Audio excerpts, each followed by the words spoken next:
नमस्कार, मैं डॉक्टर अर्चना भंसाली।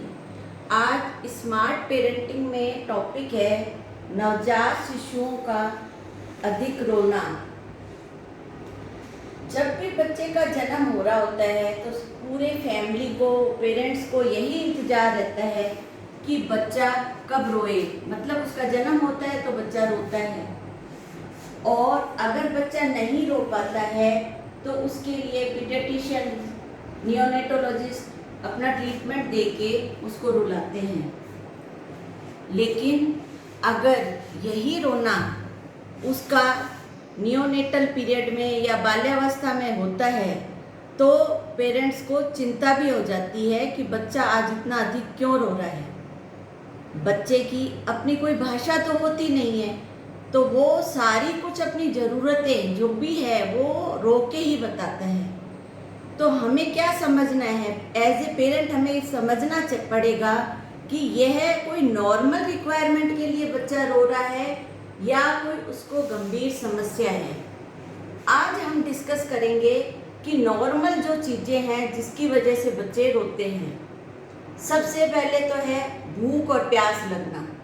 जब भी बच्चा भूखा या प्यासा होता है तो वो रो के बताता है, और हर माँ ये समझ पाती है कि यह इस समय भूखा है, उसको वो ब्रेस्ट फीड देती है और बच्चा शांत हो जाता है। दूसरा कारण ये हो सकता है कि बच्चे का ब्लैडर फुल हो जाए या फिर उसको यूरिन पास आउट हो जाए।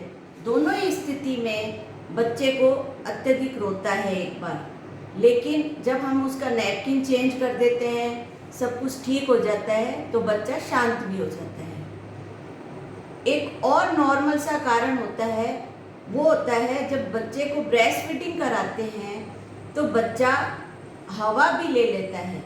इसको एरोफेगी कहते हैं, मतलब हवा का अंदर लेना।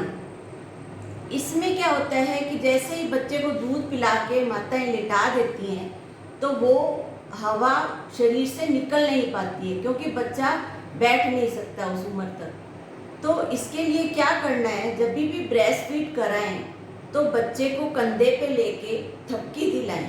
थपकी दिलाने के बाद में डकार की आवाज़ आएगी और उसके बाद ही बच्चे को सुलाएं। ऐसा करने से बच्चे को एरोफेगी नहीं होगी और बच्चा नहीं रोएगा।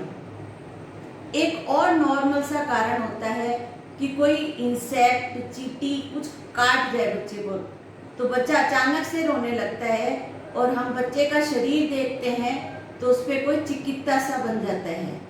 इससे भी बच्चा 15-20 मिनट बाद शांत हो जाता है। एक ऐसा ही बहुत नॉर्मल सा कारण है इवनिंग कोलिक। इस इवनिंग कोलिक में बच्चा एकदम सामान्य होता है, कोई उसे गंभीर रोग नहीं होता, लेकिन वो शाम पड़ते ही बहुत तेजी से रोने लग जाता है। और ऐसे बच्चों को अगर हम कंधे पे लेके थपथपाते हुए सुलाएं या उसको कोई व्हीकल पे घुमाएं या उसका मनपसंद म्यूजिक चलाएं तो वह शांत हो जाता है और सो जाता है। आशा है कि आपको मेरा ये वीडियो पसंद आया होगा। आप इसे शेयर करें, खास तौर से उन पेरेंट्स को जो अभी पेरेंट्स बने हैं और निकट भविष्य में पेरेंट्स बनने वाले हैं। धन्यवाद। जय हिंद।